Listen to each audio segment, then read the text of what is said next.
भारतीय इतिहास में ना कई वीर गाथाएं हैं, राजाओं की, योद्धाओं की। पर आज हम जिसकी बात करने वाले हैं वो कहानी थोड़ी अलग है। इसमें राजा भी है, युद्ध भी है, पर जो असली हीरो है वो है एक घोड़ा। सुनने में थोड़ा अजीब लगता है ना कि क्या कोई घोड़ा हवा से भी तेज हो सकता है, पर यकीन मानिए यही सवाल हमें चेतक की उस हैरत अंगेज कहानी तक ले जाता है।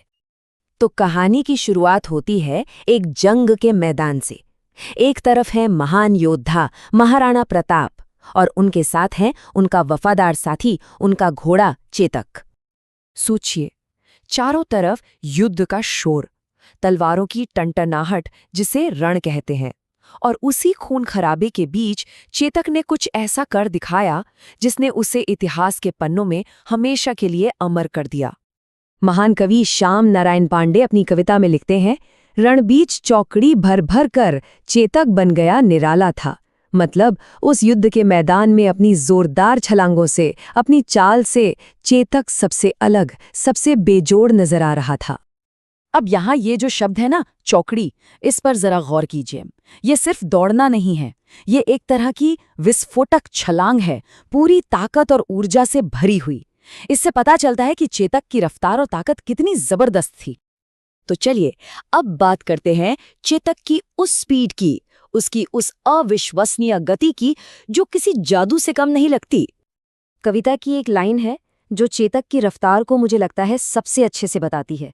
राणा प्रताप के घोड़े से पड़ गया हवा को पाला था। मतलब उसकी स्पीड इतनी ज्यादा थी कि ऐसा लगता था मानो हवा भी उससे मुकाबला कर रही हो और शायद हार रही हो। कवि एक ऐसा मंजर दिखाते हैं जिसे सुनकर ही रोंगटे खड़े हो जाते हैं। वो कहते हैं कि चेतक जमीन पर दौड़ नहीं रहा था, बल्कि वो इतनी ऊंची छलांगे लगा रहा था कि लगता था जैसे वो दुश्मनों के सिर के ऊपर से उड़ रहा हो, जमीन पर नहीं, आसमान में। तो जाहिर है दुश्मनों के लिए तो उसकी स्पीड को समझना नामुमकिन था।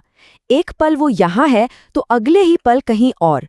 जैसा कि कविता में कहा गया है यही रहा अब यहाँ नहीं, वो वही रहा वहाँ नहीं। जरा सोच कर देखिए, एक पल वो मैदान के इस तरफ दिखाई देता है और इससे पहले कि कोई कुछ समझ पाता वो दूसरी तरफ पहुंच जाता था, बिल्कुल बिजली की तरह। और यही चीज उसे एक ऐसा टारगेट बनाती थी जिस पर निशाना लगाना लगभग नामुमकिन था। लेकिन चेतक सिर्फ तेज नहीं था, उसकी कहानी सिर्फ उसकी स्पीड की नहीं है। महाराणा प्रताप के साथ उसका जो रिश्ता था वो बहुत ही गहरा और अनोखा था। ये बस एक सवार और घोड़े का रिश्ता नहीं था, उससे कहीं ज्यादा था। ये लाइन देखिए, ये उनके रिश्ते की पूरी कहानी बयां करती है। गिरता न कभी चेतक तन पर, राणा प्रताप का कोड़ा था। मतलब महाराणा प्रताप को कभी भी उसे चलाने के लिए चाबुक की जरूरत ही नहीं पड़ी। उनका कनेक्शन इतना कमाल का था कि चेतक अपने मालिक के मन की बात, उनके इरादे को बिना किसी इशारे के ही भाप लेता था। ये सिर्फ वफादारी नहीं थी, ये एक असाधारण समझ थी। और ये अगली लाइन तो इस रिश्ते को और भी कमाल का बना देती है। राणा की पुतली फिरी नहीं तब तक चेतक मुड़ जाता था।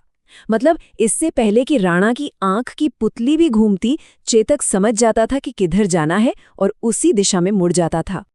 चलिए अब बात करते हैं चेतक के साहस की, उसकी हिम्मत की। वो मौत के खौफ से बिल्कुल बेपरवाह था। वो हवा में उड़ते भालों के बीच से, आपस में टकराती ढालों और तलवारों के बीच से बिल्कुल निडर होकर गुजर जाता था। उसकी बहादुरी का वाकई कोई जवाब नहीं था। कविता में उसकी ताकत बताने के लिए बहुत जबरदस्त उपमाएं दी गई हैं, जैसे बढ़ते नद सा, मानो एक उफनती हुई नदी की तरह वो आगे बढ़ता था और दुश्मन की सेना पर किसी विकराल वज्र या बिजली की तरह टूट पड़ता था। तो आखिर चेतक की ये कहानी आज भी इतनी जिंदा क्यों है? चलिए देखते हैं। चेतक का असर ऐसा था कि दुश्मन सैनिकों के हाथ कांपने लगते थे, उनके हाथों से हथियार तक गिर जाते थे। जमीन पर पड़ती उसकी टापों की आवाज ही उनके दिलों में दहशत पैदा करने के लिए काफी थी। और ये आखिरी लाइन सब कुछ कह देती है, वैरी समाज रह गया दंग, घोड़े का ऐसा देख रंग। मतलब दुश्मनों की पूरी सेना एक घोड़े का ऐसा पराक्रम, ऐसा करतब देखकर बस दंग रह गई थी, हैरान रह गई थी। तो ये अमर कहानी हम तक पहुंचाई किसने? उनका नाम है श्याम नारायण पांडे।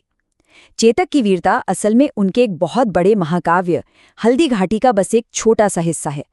ये महाकाव्य 1939 में छपा था और इसने उस दौर में आज़ादी के दीवानों को भी बहुत प्रेरित किया था।